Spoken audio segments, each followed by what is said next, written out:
On a pris sur nous, tout le peuple juif, un serment. On a dit Zéli ve'anvehu. An vehu, jeu de mots, ani vehu, moi et lui. Je vais lui ressembler. Quand une grande actrice s'appelle Shirley, des milliers de parents appellent leur fille Shirley. Le plus grand compliment qu'on peut faire à quelqu'un, c'est vouloir lui ressembler.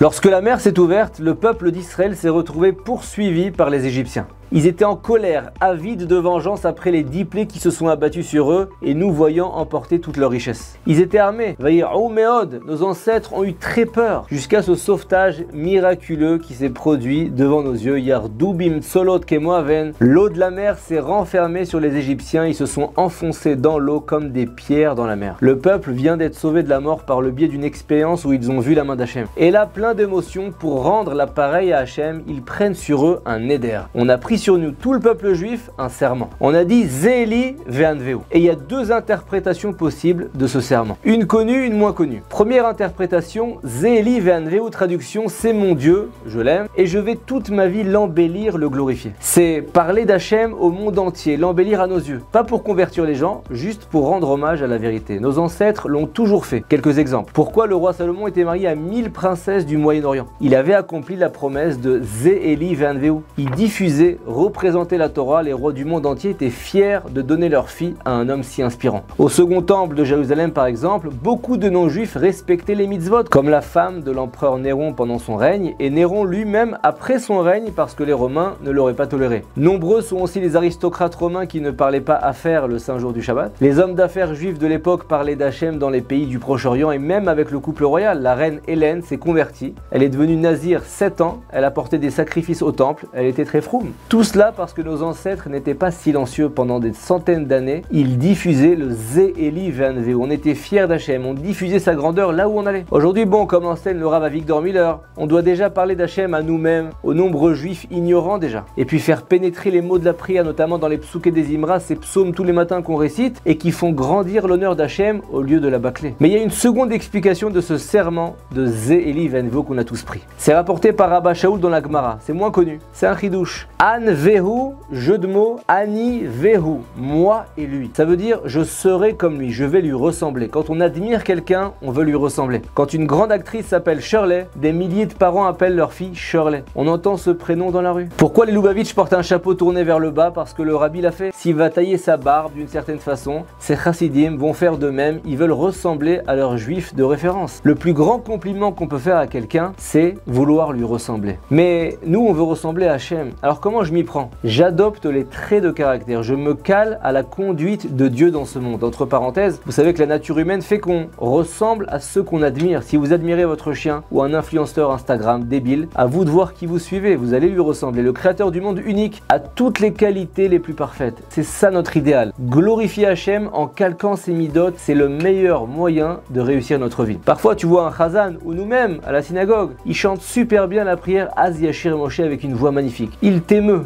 Mais si en rentrant chez lui, son petit-déj il est pas prêt, il se met vite en colère a priori à la synagogue, il ne pense pas aux mots qu'il prononce. Dans la prière, on parle de la patience de Dieu à la colère. Chanter comme un coq des louanges à Dieu, c'est facile, mais faire pénétrer les louanges et les qualités d'Hachem en nous pour l'imiter, c'est la plus belle louange qu'on peut faire pour lui. C'est ça qu'il attend. T'es instituteur par exemple, ton élève t'énerve. Sois patient avant de l'expulser. Ta femme parle trop selon toi, tu manques de patience pour l'écouter. Respire un bon coup et dis-toi Zéli ve'anvehu, c'est mon Dieu, ani ve'hu, je veux lui ressembler. T'es patient avec tes clients, tu peux l'être avec la personne la plus importante pour toi. Et pour y arriver, plongez vos yeux dans les livres. Lisez la vie des personnes imprégnées par les midot d'Hachem et remplissez votre esprit de ces façons de faire là. Lentement, calmement. Si vous priez et étudiez la Torah dans l'intention d'imiter Hachem et nos matriarches, nos patriarches, alors une aide divine va se dévoiler à vous, à nous, et on va y arriver. Étudiez les livres Mesilat Yesharim, Orchot Tzadikim, Tomer Dvorah. Il y a là-bas des programmes de travail sur notre caractère. Prenons rien que 5 minutes par jour, mais à fond, pour accomplir ce serment qu'on a tous pris devant la mer Rouge et qui a permis qu'on vive aujourd'hui. Zéli ve'anvehu, je veux ressembler à mon Dieu. Soyons fiers des mitzvot d'Hachem, récitons les brachot à voix haute, avant, après manger, achetons et portons les plus beaux objets en ce qui concerne les mitzvot, mais surtout n'oublions pas la plus belle louange pour Dieu, c'est l'imiter.